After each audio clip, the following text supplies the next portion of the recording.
जय श्री राधे। पूज्य श्री सद्गुरुदेव भगवान के चरणों में प्रणाम। गीता वाटिका के पत्र पुष्प, पत्र संख्या 12। श्री कृष्णाय नमः। पूज्य पंडित जी महाराज लिखते हैं, परम पूज्य बाबा के श्री चरण कमलन में अनेकशः दंडवत प्रणाम। जब अवसर मिले मेरी ओर से प्रणाम कर ले। बंधुवर श्री बंका जी, आप यदि परिक्रमा के मूढ़े सो श्री गिरिराज जी न आते तो ये अलौकिक समाचार मुँह को कैसे मिलते। आप यहाँ आए तो श्री भाई जी के चरित्र बहुत सुनने को मिले और पूज्य श्री राधा बाबा के समाचार हूँ आपके द्वारा मिलते रहे हैं। आपको श्री जीवन धन्य मेरे लिए ही भेजो, अन्यथा ये बातें मेरे लिए अलभ्य ही रहती। मैं तो आप सो अपने स्वार्थ की बात कहूँगा, वह यह है कि श्री माँ जी तो माँ हैं ही। आप लोग समस्त परिकर मेरे भाई तथा बहन बन जाएं तो लालन रीझ जाएं, मेरो काम बन जाए। आपको पुण्य तो मिलेगो ही। या युग में ऐसो प्रेमी परिकर असंभव न सही तो दुर्लभ तो है ही। मेरे लिए आपकी नेक सी कृपा सो मेरो काम बन जाएगो। संत कृपा तथा प्रेमिन को संग ये दो भूख बने ही रहे हैं। प्रेम मूर्ति श्री भाई जी तथा परम श्रद्धेय श्री राधा बाबा, इनके परस्पर को संबंध अति ही दिव्य है, परम आध्यात्मिक है, जहाँ लव मात्र हो, स्वार्थ की गंध नहीं, एवं अत्यंत गूढ़ रहस्यमय है। ऐसे शुद्धतम पारस्परिक संबंध को लौकिक बुद्धि छू न सके, सर्वथा अगम्य है, या ही सो अवर्णनीय है।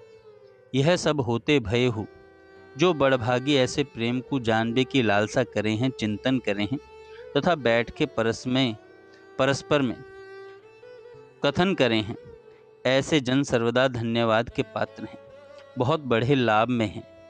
चिंतनीय विषय दो ही तो हैं, पहला श्री जीवन धन श्री कृष्ण और दूसरा इनके प्रेमी जन। माघ शुक्ल पक्ष में आप आवेंगे ही, कुछ दिन निवास रहेगो ही। ये दिन बड़े ही आनंद के रहेंगे। आपके द्वारा महोत्सव के सब समाचार सुनने को मिलेंगे, परम श्रद्धेय श्री बाबा के समाचार मिलेंगे। आपको ही एक भिक्षुक। पत्र संख्या 13। पूज्य बंका जी लिखते हैं, परम पूज्य पंडित जी, श्री चरणों में इस अबोध बालक का साष्टांग प्रणाम। आपका पत्र मिले कई दिन हो गए। आपके पत्र को अवसर मिलते ही आपका प्रणाम बाबा के चरणों में निवेदित कर दिया तथा पत्र भी सुना दिया। यह पत्र आया तब से आपको पत्र लिखने की उत्सुकता है, अपितु आतुरता है, किंतु इस पर भी मैं लिख नहीं पाया। भावों की तरंगों पर बहते हुए मन की अस्थिरता ही इसमें मुख्य हेतु है।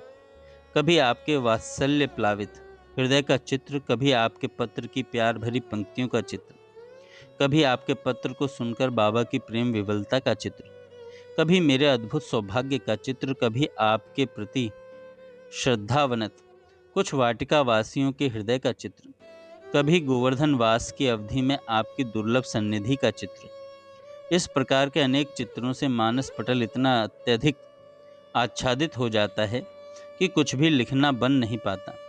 प्रत्येक चित्र का अपना अपना रंग है, अपना अपना स्वर है, अपना अपना प्रभाव है। जब जब कुछ लिखने का प्रयास किया है, हर बार मन उन चित्रों के रंगीन स्वर में खो गया है। वह खोया हुआ मन जब कभी तनिक ठिकाने आता है तो आपके श्री चरणों को बार बार प्रणाम करने लगता है, इसी आशा से कि जिन श्री चरणों की अहेतु की कृपा से मुझ महामलिन को ऐसा सौभाग्य मिला, उन्हीं श्री चरणों की अचिंत्य कृपा से कभी परम अति परम लोकोत्तर सौभाग्यशाली बनने का पावन क्षण भी जीवन में आएगा ही। आपका बालक राधेश्याम बंका। अगले पत्र में पूज्य बंका जी कहते हैं, परम पूज्य पंडित जी, पूज्य बंका जी कहते हैं, पंडित जी महाराज आपके चरणों में प्रणाम। मैं 20 मार्च को आपके पास से विदा होकर 22 मार्च के प्रातःकाल यहाँ सकुशल पहुँच गया था और आज यह लिख रहा हूँ। यह असाधारण विलंब है। अनेक कारणों से पत्र नहीं लिख पाया। इस विलंब के लिए मुझे बड़ा संकोच हो रहा है। 23 मार्च को पूज्य बाबा ने पर्याप्त समय दिया। बाबा ने मेरे ब्रजवास का संक्षिप्त विवरण सुना। 1.5 महीने के ब्रजवास में जो जो जैसे जैसे अनुभव या प्रसंग आए, उन सबको मैं अपनी अल्प स्मृति के आधार पर बाबा के समक्ष निवेदन करता चला गया। इस वर्णन के समय मन में सात्विक उत्फुल्लता की गहरी अनुभूति हो रही थी। इस वार्तालाप के समय बाबा ने जो वात्सल्य दिया और जो आश्वासन दिया, वह मेरे जीवन की एक परम निधि है। इस वार्तालाप के बीच आपका दंडवत प्रणाम बाबा के प्रति निवेदित कर दिया था। मैं अबोध नहीं जानता कि आपके उनके अंतरंग संबंध का स्वरूप क्या है, पर इतना तो प्रत्यक्ष है कि जब भी आपकी चर्चा होती है, वे उस समय बात को सुनने के लिए बड़े दत्तचित्त हो जाते हैं। इतना ही नहीं, अनेक बार उनके नेत्र सजल हो उठते हैं। संत संत के मध्य पारस्परिक निर्मल अनुराग की जो विश्व पावनी भागीरथी सतत बहती रहती है, उसकी छवि सर्वथा लोकातीत है। बाबा के प्रति आपका प्रणाम निवेदित करते समय तथा आपकी चर्चा करते समय उस छवि की जो यत्किंचित झांकी उभरती है, उसको देखकर मैं स्वयं को अत्यधिक सौभाग्यशाली समझने लगता हूँ। पूज्य बंका जी कहते हैं, पूज्य पंडित जी, आपका पत्र मुझे मिला। आपका जब पत्र मिला, उसके दूसरे दिन प्रातःकाल पूज्य बाबा के पास में गया। मैं गया तो था एकदम प्रातःकाल ही पत्र सुनाने के लिए, पर कुछ लोगों के आ जाने से पूज्य बाबा ने पत्र कुछ समय बाद एकांत में सुना। आपका प्रणाम निवेदन करने के बाद सारा कुछ पढ़कर सुना दिया।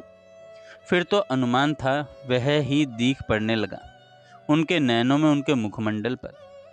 आजकल पूज्य बाबा की गंभीर एकांतिकता में पुनः न्यूनता आ गई है। बाबा तो मौन रहना चाहते हैं, पर बाबा के उस स्वरूप को और स्तर को हम लोग स्पर्श कर नहीं पाते।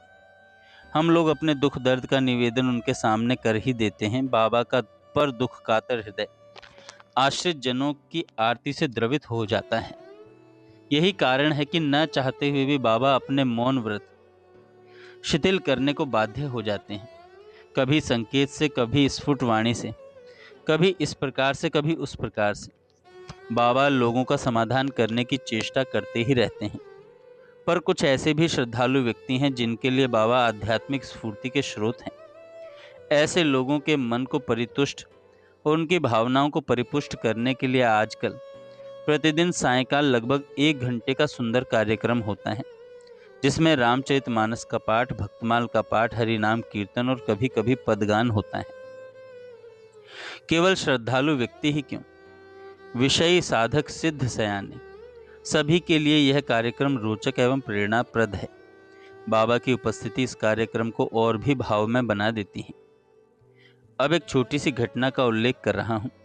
संत अपनी भाव गरिमा से किसी छोटी सी बात को कितनी प्रेरणामयी, भावमयी बना दे सकता है, इसका एक सुंदर उदाहरण है। शायद आप जज साहब श्री राम प्रसाद जी दीक्षित को जानते होंगे। जज साहब की बाबा और बाबूजी के प्रति अनोखी श्रद्धा है। आप पहले जिला जज थे, फिर इलाहाबाद कोर्ट में रजिस्ट्रार हो गए, इसके बाद दिल्ली स्थित सुप्रीम कोर्ट में चले गए।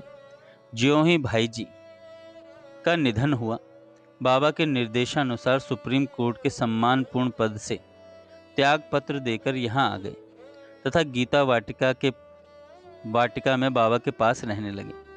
उन जज साहब का शिशु पौत्र संध्याकालीन सत्संग के कार्यक्रम के समय अपने घुटनों के बल रेंगते हुए बाबा की ओर बढ़ने लगा। ज्यों ही वह बाबा की ओर बढ़ रहा था, बाबा ने तुरंत श्री हरिवल्लभ जी से शोभित कर नवनीत लिए वाला पद गाने के लिए कहा। श्री हरिवल्लभ जी ने उस पद को गाना आरंभ कर दिया।